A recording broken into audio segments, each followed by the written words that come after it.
Cumprimento a amada igreja com a graça e a paz de nosso Senhor e Salvador Jesus Cristo. Amém? Desde já convido os amados a abrirem as vossas Bíblias na carta de Paulo aos Romanos, no capítulo de número 8 e no versículo, a partir do versículo 12. Meus amados, vamos fazer a leitura em Romanos 8, do 12 ao 17. O título aqui que sugere na Bíblia Revista Atualizada é Filhos e Herdeiros.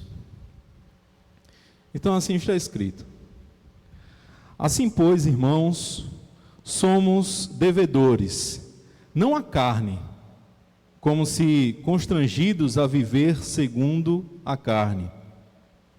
Porque se viverdes segundo a carne, caminhais para a morte.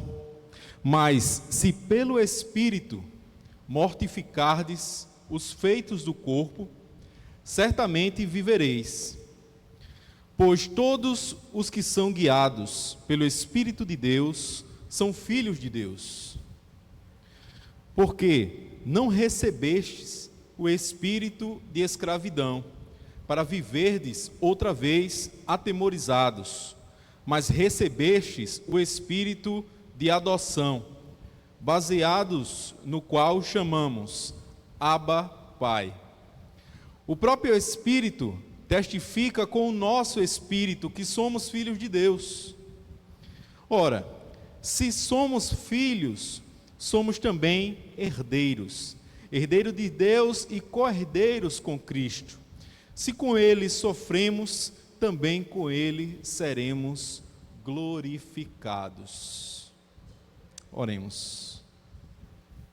Soberano e eterno Deus, Pai que estás nos mais altos céus, Pai nosso, nós, Senhor, clamamos a Ti, Senhor, porque Tu és um Deus bom, ó Pai, porque Tu és o único Deus verdadeiro, Senhor, Deus maravilhoso e grande, digno de toda a honra e de toda a glória. Tu és o nosso Pai, segundo nós lemos, Senhor, Pai daqueles que se entregaram completamente aos Teus braços, Senhor, aos Teus cuidados, ó Pai. Mas, Senhor, glorificando o Teu nome, nós Te pedimos, Senhor, que venhas, através do Teu Santo Espírito, ó Pai, guiar o nosso entendimento, a compreensão dessa passagem das Sagradas Letras, ó Pai, das Sagradas Escrituras, ó Pai, porque é a Tua palavra, ó Pai. O homem natural, ele não pode compreender, Senhor. O homem, pela sua própria sabedoria, pela sua própria inteligência, não pode compreender a plenitude da Tua palavra e do Teu amor, ó Pai. Mas abertos os olhos pelo Teu Espírito, Senhor, nós podemos entender, Senhor. Então essa noite nós Te pedimos que venha, Senhor, Espírito Santo de Deus, abrir o nosso entendimento, ó Pai. Fala-nos, ó Pai. Fala-nos poderosamente, Senhor, para que possamos, Senhor, passar toda a semana, Senhor, degustando, Senhor, a Tua palavra, Senhor, a Tua mensagem, Senhor, porque a autoridade aqui é Tua, e por isso nós já Te agradecemos, em nome do Teu Filho amado Jesus. Amém. Meus amados e queridos irmãos,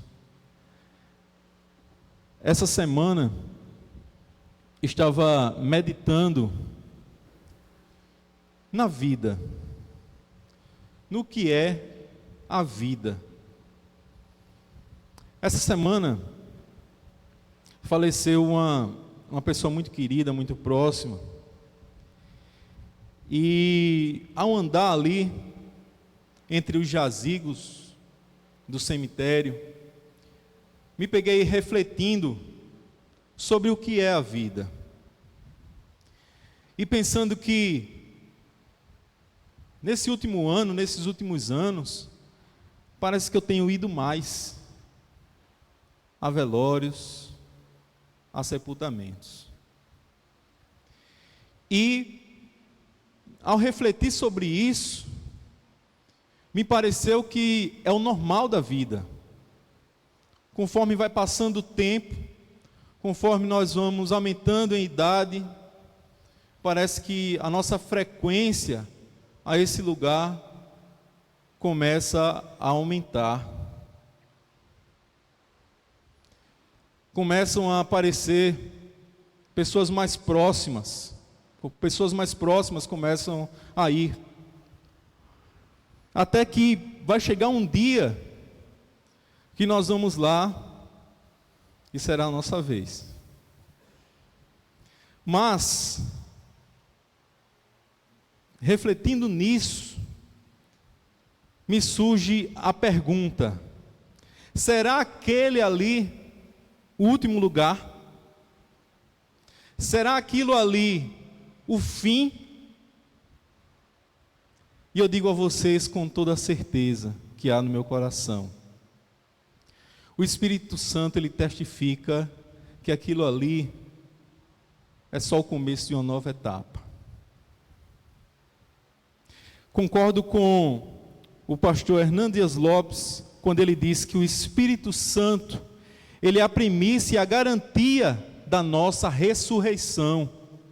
A morte não é o fim da linha, não tem a última palavra, não caminhamos para um acaso sombrio, receberemos um corpo incorruptível, imortal, poderoso, glorioso, espiritual e celestial, semelhante ao corpo da glória de Cristo. O nosso corpo, ele brilhará como o sol em seu fulgor. Então ali não é o nosso último lugar. Porque o Espírito Santo, ele nos promete que se morrermos com Cristo, aquele mesmo Espírito que ressuscitou a Cristo, ele ressuscitará os nossos corpos. E é justamente sobre o testemunho do Espírito Santo que é o tema da nossa mensagem de hoje, conforme nós acabamos de ler em Romanos, no capítulo 8, a partir do versículo 12. Nós observamos que o capítulo 8, ele faz um contraste belíssimo com o capítulo 7. O capítulo 7, ele falava ali da lei, e ele dava vários exemplos mostrando que a lei, ela não produzia em si vida, mas ela deixava claro que nós somos pecadores. Ela deixava embutida em nossa mente que nós não merecemos o paraíso. Ela nos convence que nós somos pecadores. Mas ao contrário do capítulo 7, em que nós apenas vemos uma citação ao Espírito Santo, no capítulo 8 nós temos 19 citações ao Espírito Santo. E eu ansiava pregar nesse capítulo, que é um dos mais importantes, não apenas da carta de Paulo aos Romanos, mas de todo o Novo Testamento. O capítulo 8, ele nos traz uma mensagem muito importante para as nossas vidas, para a igreja.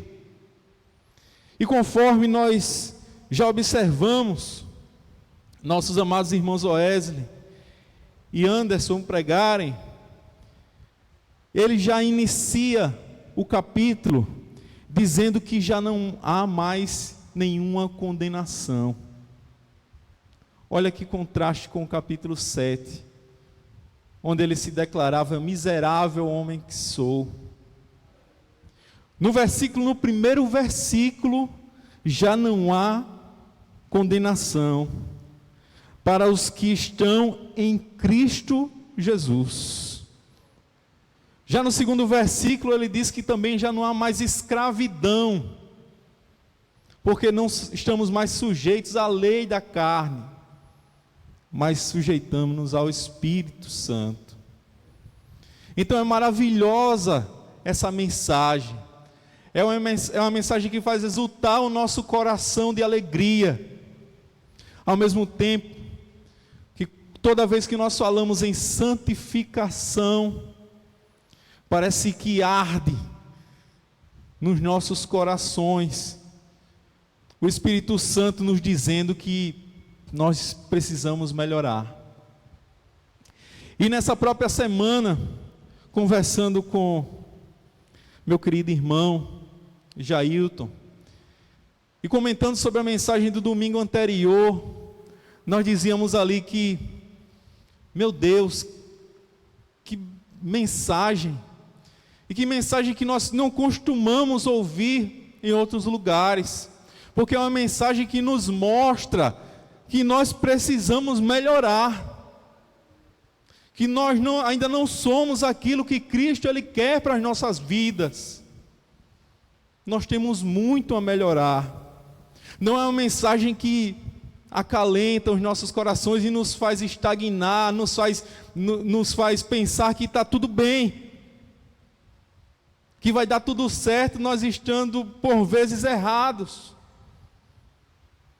O verdadeiro evangelho é o evangelho que prega, que nos traz o arrependimento. E a santificação, de fato, é esse processo.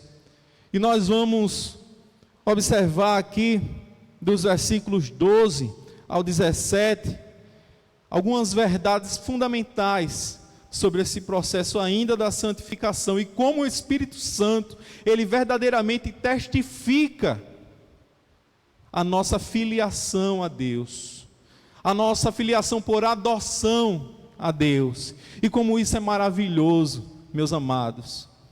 É isso que nós vamos expor aqui essa noite.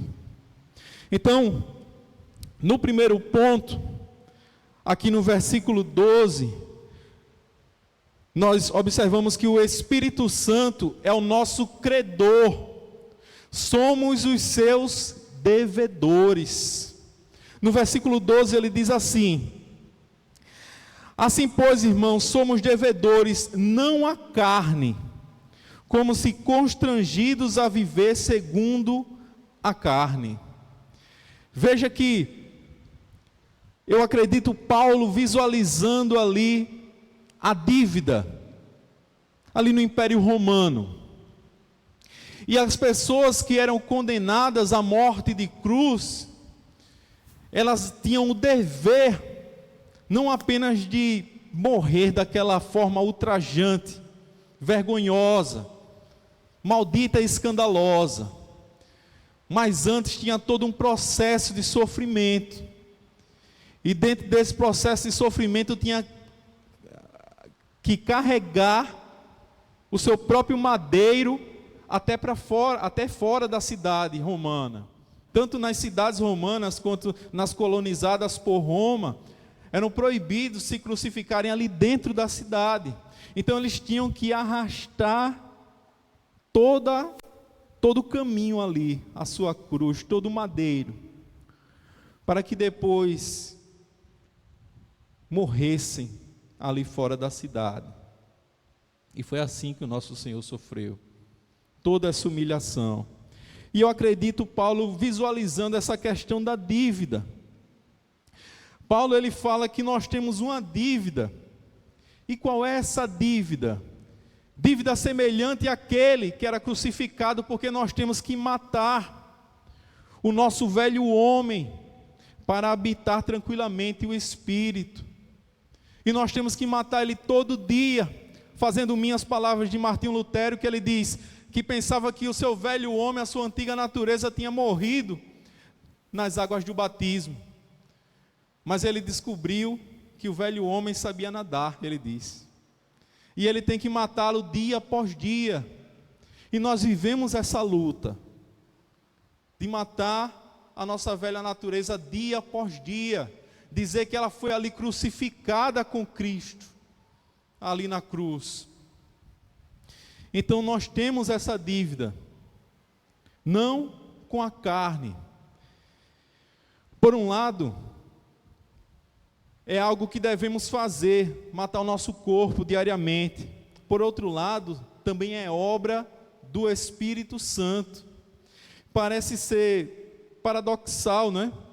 Mas o Espírito Santo, ele ajuda a nos moldar. Nós temos essa obrigação de sempre buscarmos matar o nosso velho homem, mas é uma marca dos convertidos, de quem o Espírito Santo de Deus faz habitação. Nós não temos nenhuma dívida com a carne, não somos obrigados a cumprir os seus desejos, as suas concupiscências. Nós não somos mais. Na santificação, o Espírito de Deus nos dá o domínio. Nós podemos dizer: eu não vou pecar. Muitas vezes a pessoa se engana. Tem pessoas que pensam que está pecando a todo instante, confundindo assim pecado com tentação. Tentação, de fato, nós estamos sujeitos a toda hora, mas o pecado não. Aquele que é nascido de novo, ele não vive pecando, ele não faz do pecado uma rotina. Eu também não vou chegar ao ponto de dizer que a pessoa, desde que seja crente, ela não peca mais. Eu não vou dizer isso e não estou dizendo isso, mas eu estou dizendo que o pecado na vida do crente, ele não é rotina. Você não vive uma vida pecaminosa. Aqueles que assim procedem, eles não nasceram de novo. Eles precisam se arrepender, se lançar aos pés de Cristo e clamar. Segundo ponto, o Espírito Santo, ele nos capacita a triunfar sobre o pecado. Só existem dois estilos de vida, como nós vimos na mensagem anterior. Não existe, como é dito por aí, o crente carnal. Ou você é crente, ou você é espiritual, ou você é carnal. Só existem dois estilos de vida, que é viver segundo a carne, ou mortificar os feitos do corpo pelo Espírito Santo, pelo Espírito.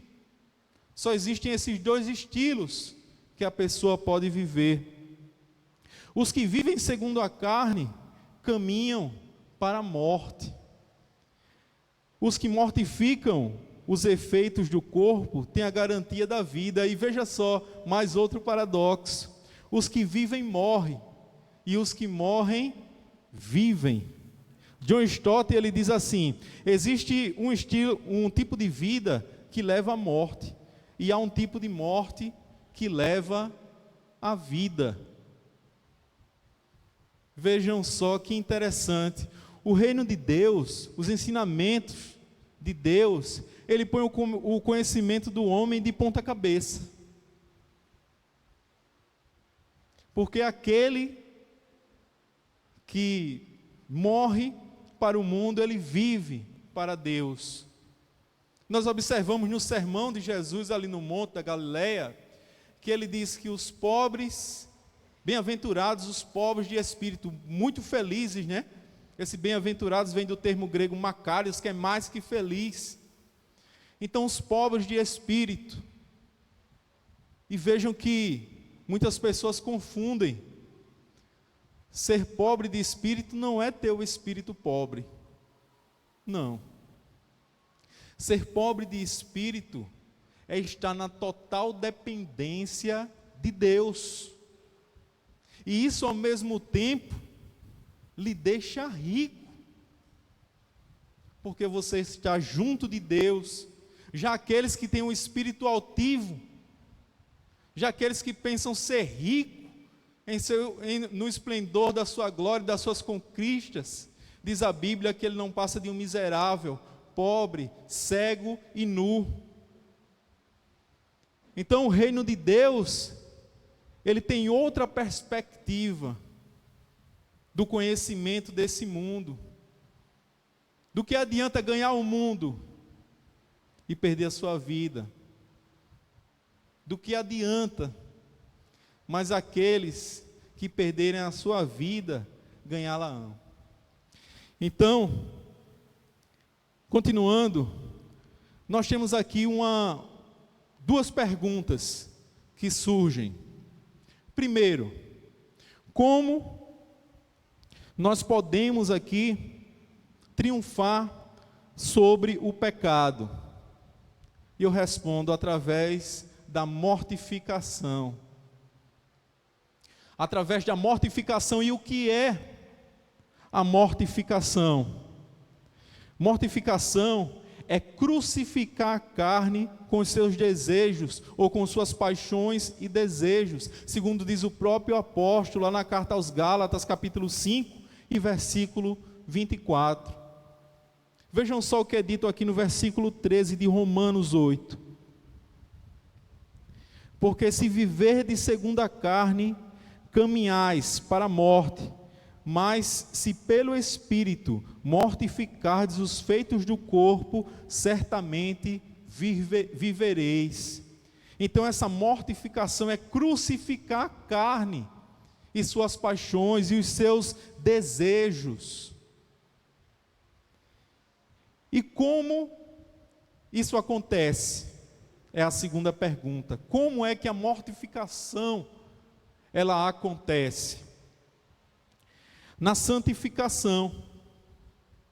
E vejam só que a santificação, diferente da regeneração e da justificação, ela tem a nossa participação, ela é participativa, digamos assim. Nós somos participativos nesse processo, porque tanto na regeneração como na justificação, a justificação é um ato jurídico. Deus ele declara o nascido de novo justo, através da fé, pelo sacrifício de Cristo. Então ele é declarado justo. Ninguém pode ser mais justificado do que o outro. Já na santificação, a santificação ela tem a nossa participação.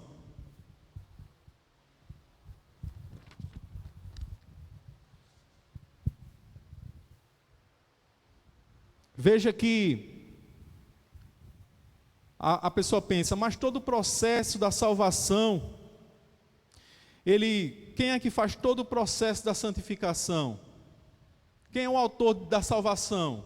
Eu digo, é Deus. É Deus. Mas o seu Espírito Santo, ele nos capacita a cumprir a sua vontade. E o nosso dever é nos afastarmos daquilo que nos afasta da presença de Deus, daquilo que entristece o Espírito Santo. Terceiro ponto, o Espírito Santo, ele nos orienta como filhos de Deus. Veja o versículo 14. Pois todos os que são guiados pelo Espírito de Deus são filhos de Deus. E daí, nós tiramos duas grandes verdades. Primeiro, que a paternidade de Deus, ela não é universal. E segundo, que a paternidade de Deus, ela é real e nós podemos experimentar. Primeiro, a paternidade de Deus, ela não é universal. Muitas vezes a pessoa diz, mas todos são filhos de Deus. Não é isso que o apóstolo explica. Ele diz que todos os que são guiados pelo Espírito de Deus, esses são filhos de Deus. Então ele já deixa entender que aqueles que não são guiados pelo Espírito de Deus, esses eles não podem reconhecer a paternidade de Deus. Nem todos são filhos de Deus. Todos são criaturas, mas nem todos são filhos. Filhos são aqueles sobre quais está o sacrifício de Cristo, sobre quais eles foram chamados, eles foram trazidos pelo Pai a Cristo. Então esses são filhos, aqueles que vivem no Espírito. Eles não vivem na carne. Se alguém vive na carne, ele não é filho de Deus. Então a paternidade de Deus, ela não é universal, como muitos pensam, né? Tem aí o universalismo. O universalismo, ele diz que todos os caminhos, eles levam a Deus. E não é bem assim. Nós como cristãos, nós reconhecemos que o único caminho que leva a Deus é Jesus Cristo. Esse é o verdadeiro e único caminho. Se tivesse outro caminho, Jesus não teria dito: eu sou o caminho, a verdade e a vida. Vejam que isso não é relativo. A verdade, ela não é relativa, ela é absoluta. Jesus Cristo, ele é a verdade, ele não é uma das verdades. Jesus Cristo, ele é o caminho, ele é o único caminho que conduz à vida eterna. E ele é a vida, porque fora dele não existe vida. Ele é a única fonte de vida, da vida verdadeira, da vida real, da vida em abundância. Esse é o nosso Jesus Cristo. Existe um livro aí, que é muito apreciado, e às vezes até por evangélicos, que se chama A Cabana.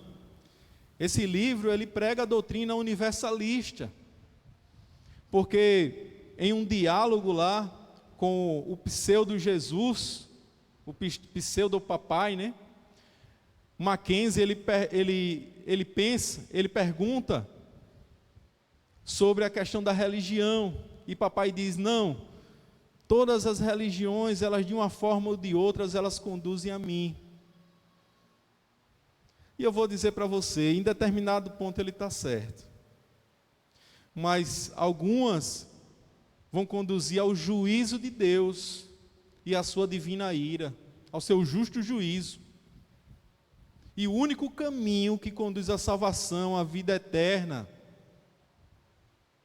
a paternidade divina, é Jesus Cristo.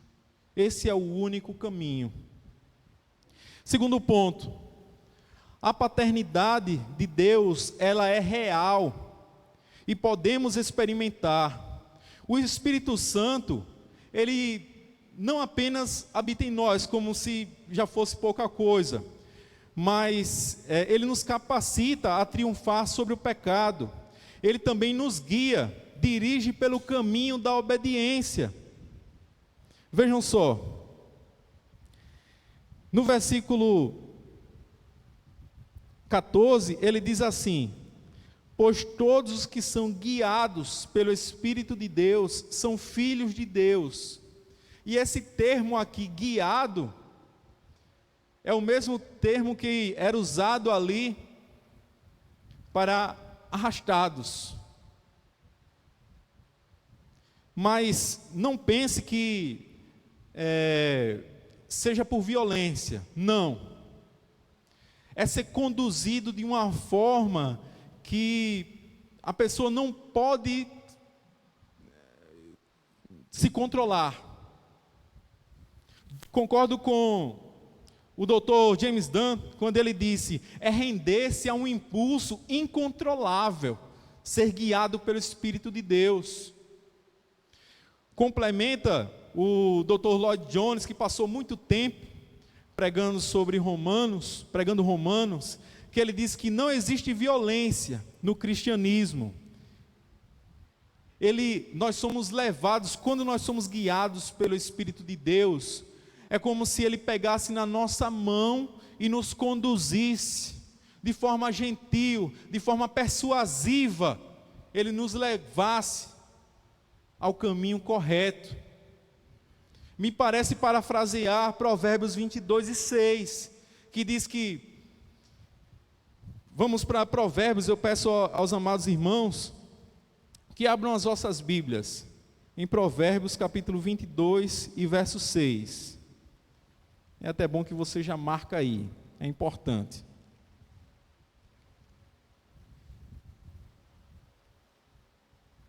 Ele segura na nossa mão.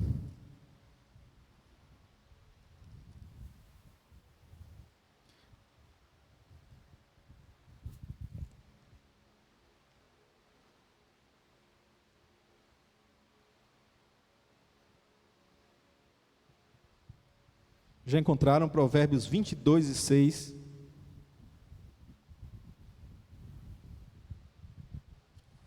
Provérbios 22:6 diz assim: ensina a criança no caminho em que deve andar, e ainda quando for velho, não se desviará dele. E veja que esse termo no, que você está vendo aí no telão, ele faz toda uma diferença. Porque se fosse assim, ensina a criança o caminho em que deve andar, ele estaria dizendo para você fazer assim: ó criança, ó meu filhinho, aquele ali é o caminho que você deve andar. Quando ele diz, ensina a criança o caminho, ele manda você apontar, mostrar qual é o caminho. Mas não é assim que o pregador diz. Ele diz, ensina a criança no caminho em que deve andar. Então esse daí tem um entendimento diferente. Porque quando ele diz, ensina a criança no caminho, quem está ensinando também está no caminho. É como se aquela pessoa que está ensinando, ela estivesse de mãos dadas com a criança, dizendo assim, vamos, o caminho é esse, eu vou com você. E é justamente isso que o Espírito Santo, ele faz conosco. Ele faz de uma forma que é irresistível. Ele faz de uma forma que ele segura a nossa vida em suas mãos e nos leva pelo caminho. Me faz lembrar como Deus ele conduziu o povo ali no deserto. De dia ele tinha uma nuvem, uma coluna em forma de nuvem. Pela noite era uma coluna de fogo, mas ele estava ali guiando o povo no caminho que ele devia andar. Diferente desse processo, o Espírito Santo, ele nos guia no caminho da vida eterna. O Espírito Santo, quarto ponto, versículo 15, ele nos dá garantia da adoção.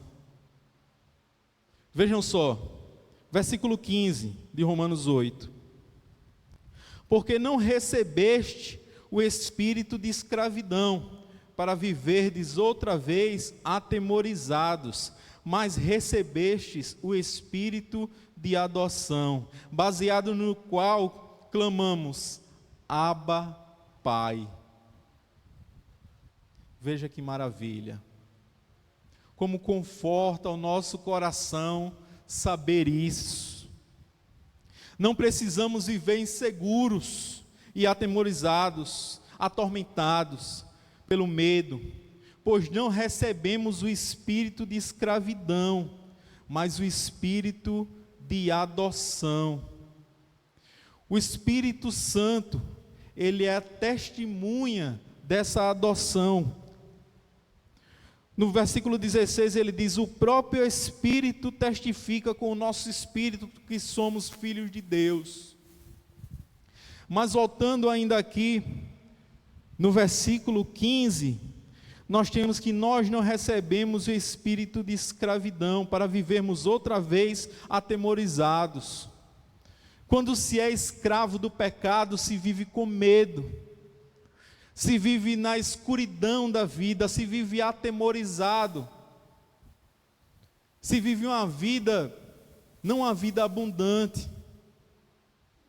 Aí você vai perguntar, mas não se parece isso quando nós vemos uma pessoa em pecado, a pessoa usando a sua vida aí, de diversas formas, parece que ela está alegre. Mas não é bem assim, meus irmãos. A pessoa, ela vive sim um medo, o seu espírito, a sua alma, ela estremece, quando se ouve a palavra Deus, quando se pensa em Deus, quando se pensa em seu futuro, quando se pensa em salvação, quando se pensa em vida eterna. As pessoas, elas não conseguem achar Elas procuram em todo canto a satisfação, as paixões, os desejos, os prazeres. Elas pensam que podem encontrar a verdadeira felicidade no sexo, nas drogas, nas aventuras, no dinheiro, no muito gastar. Mas nada disso pode alimentar a alma. Nada disso pode alimentar a alma. Verdadeiramente só o Espírito pode alimentar a alma. E ele continua dizendo que recebemos o Espírito de adoção. É interessante, o Dr. Bruce, ele diz o seguinte, ele diz que nós não podemos comparar essa adoção do primeiro século à adoção que nós temos nos tempos de hoje. Muito pelo contrário, tá certo?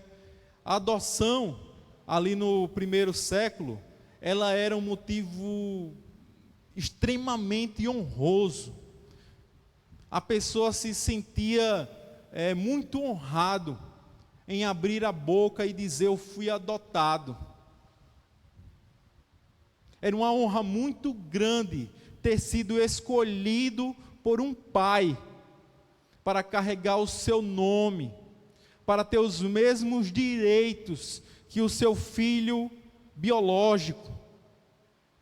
A pessoa, ela tinha muito orgulho. Dr. Bruce, ele diz que o filho que era adotado, ele tinha mais orgulho do que o filho biológico, filho natural. Pois o filho que era adotado, ele era escolhido pelo pai. Diferente do filho natural, que não tinha opção, no filho adotado, você tinha aquele amor da escolha, e um amor recíproco de ter sido escolhido por aquele pai, de carregar o seu nome, e não apenas disso, de ser herdeiro da mesma forma que o filho biológico. Vejam só, então ele nos diz que nós não recebemos espírito de medo, mas o espírito de adoção, baseados no qual clamamos: Abba, Pai. Esse termo é interessantíssimo, porque você tem aqui Abba, do aramaico, e Pater, do grego. E esse Abba, ele é uma ênfase do tipo que na nossa região seria mais parecido com painho, papaizinho. Veja que quando a pessoa ela diz painho, ela diz papaizinho, ela não fala com os seus lábios, mas ela fala com o filho, ele fala com o coração. Quando o seu filho diz mamãezinha, quando o seu filho ele diz papaizinho, painho, como nós costumamos dizer aqui no Nordeste, né? Painho. Ele não está falando apenas com os lábios, ele está falando de coração. Todas as vezes que Jesus, ele orava ao Pai, ele usava esse termo Abba. E esse termo, ele significa intimidade para com Deus. Abba, Pai. Ele só não usou quando ele estava ali no Calvário, no madeiro, pendurado no madeiro. Quando ele disse: Deus meu, por que me desamparaste? Porque ali ele levou o nosso pecado. Então, Abba, Pai, significa intimidade. Ele mostra como nós podemos nos achegar a Deus como verdadeiros filhos. Como que filhos que foram escolhidos por Deus. Nós não escolhemos a Ele, mas Ele nos escolheu. Então nós somos seus herdeiros. E o próprio Espírito testifica com o nosso espírito que nós somos filhos de Deus. Aí você me pergunta: tem como eu saber se eu sou filho de Deus? Tem. Tem como você ter certeza da salvação. É só você meditar. Será que eu cumpro? Será que eu vivo na carne ou eu vivo pelo Espírito?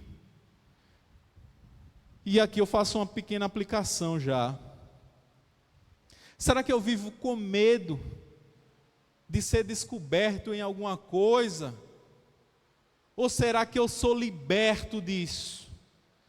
Será que eu não temo, eu não devo para os homens? Será que eu não temo que a minha esposa, ela pegue aqui o meu celular e olhe? Será que eu não temo que ela tenha a senha dos meus aplicativos? Ou será que eu escondo? Eu vi até um vídeo esses dias, que é um vídeo engraçado, que a pessoa chega no trabalho e percebe que esqueceu o celular em casa. E aquela pessoa faz de tudo e volta voando. Porque ele pensa, não, se a minha esposa pegar ali o meu celular, e o que será que ela vai descobrir? Será que no meu trabalho eu sou liberto? Eu não tenho medo que ninguém descubra nada ao meu respeito? Ou será que eu faço algo às escondidas? Porque o reflexo da nossa comunhão com o Espírito é a nossa vida com as demais pessoas. É a única Bíblia que elas vão ler, é a nossa vida. É a nossa carta, é a carta de Deus aos homens, é a nossa Bíblia, é a nossa vida. Então, será que eu vivo na carne ou eu vivo no Espírito? E eu vou lhe dizer, se você vive na carne, se arrependa. Deus, Ele está dando uma chance. Se arrependa. Deus, Ele nos dá, Ele através do seu Espírito, Ele nos convence que nós precisamos mudar de atitude. E veja que não é tarde para mudarmos. Veja que existe uma esperança, e essa esperança é viva em nossas vidas, é viva em nosso ser, é viva em nosso coração. E a nossa esperança é Cristo.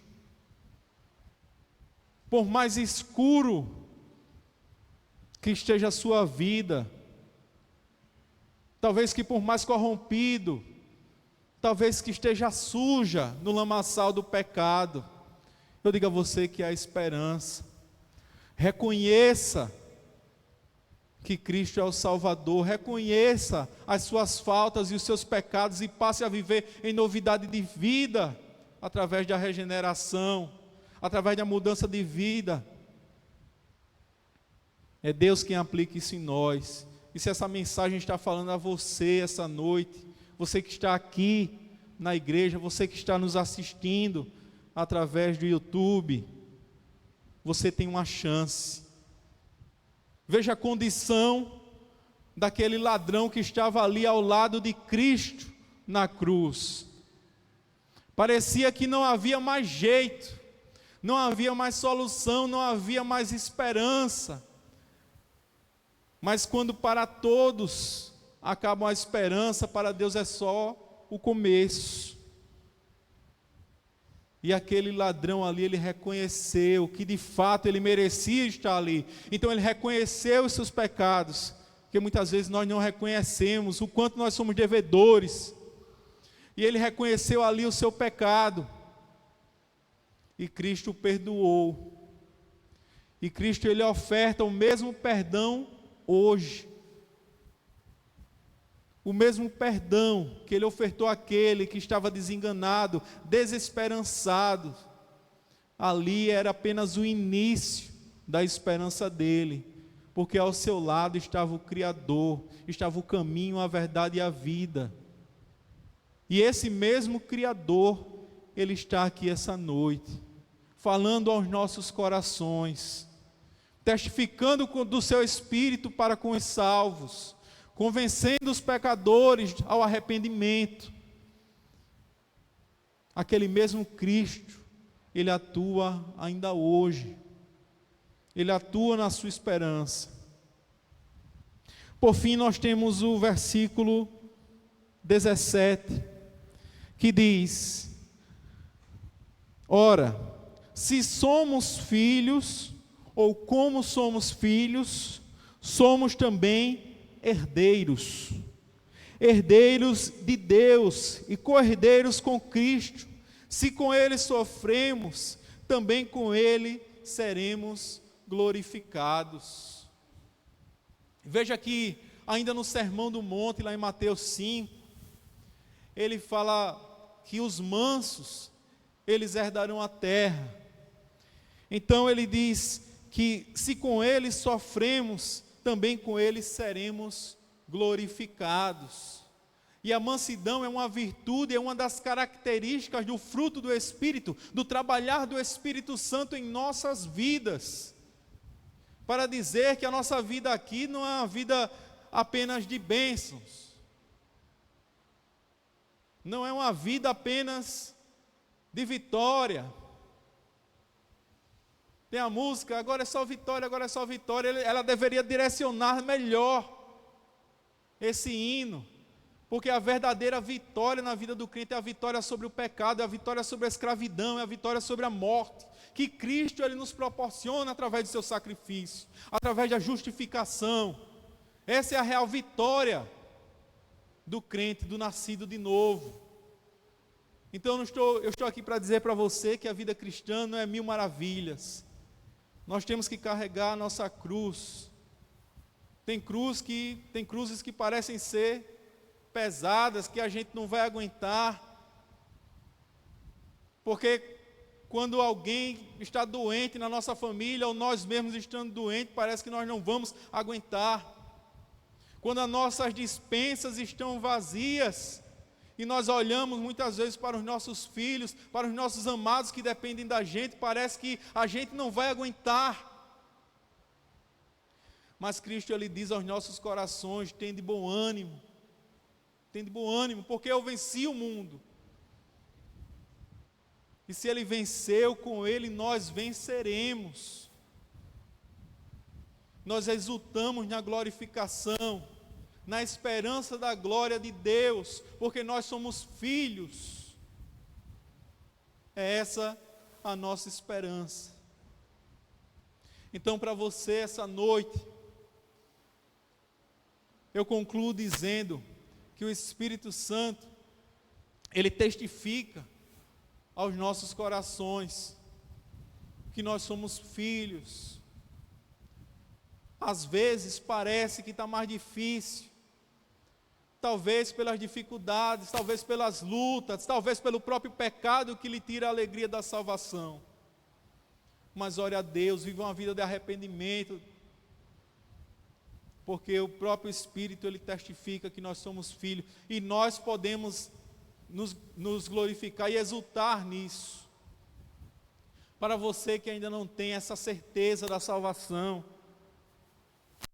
eu digo a você, essa noite, se arrependa, entregue o seu caminho a Cristo, porque Ele tem cuidado para com todos nós, Ele tem cuidado para com as nossas vidas, é Ele quem nos sustenta em suas poderosas mãos e não nos deixa cair, e nos fará perseverar até o fim. Então, para você que não tem a certeza de salvação, para você que ainda não se rendeu a Cristo, se arrependa. A minha pregação para você hoje é arrependimento, e entregue o seu caminho a Cristo. Curvem suas cabeças e oremos ao Senhor. Soberano Deus e eterno Pai, nós nesse momento, Senhor, exultamos, ó Pai, pela bênção que é a certeza da salvação, que é a certeza que somos filhos, que somos herdeiros, ó Pai. Não por mérito algum que porventura pensamos em ter, Senhor. Não, nenhum mérito nós temos, ó Pai. Todo o mérito é teu, Senhor, todo o trabalho foi teu, Senhor. Mas nós te pedimos, Senhor, nós te pedimos ao teu Santo Espírito, ó Pai, que nos carregue, Senhor, quando nós não tivermos só, Pai, podendo apenas andar segurado nas suas mãos, ó Pai, nos carregue no teu colo, ó Pai, mas não nos deixes, Senhor, e nisso nós acreditamos que nunca seremos deixados por Ti, Senhor, porque essa é a palavra, Senhor, e essa palavra é a verdadeira, ó Pai. Obrigado, ó Pai, por essa palavra essa noite, Senhor. Abençoa todas as nossas famílias, ó Pai. Aqueles que ainda não se renderam a Ti, Senhor, toca os corações, ó Pai, para que eles possam crer no Teu nome e se arrepender, Senhor, e através disso obter a vida eterna pelo Teu sacrifício. É isso que nós oramos e te pedimos em nome do Teu Filho amado Jesus. Amém.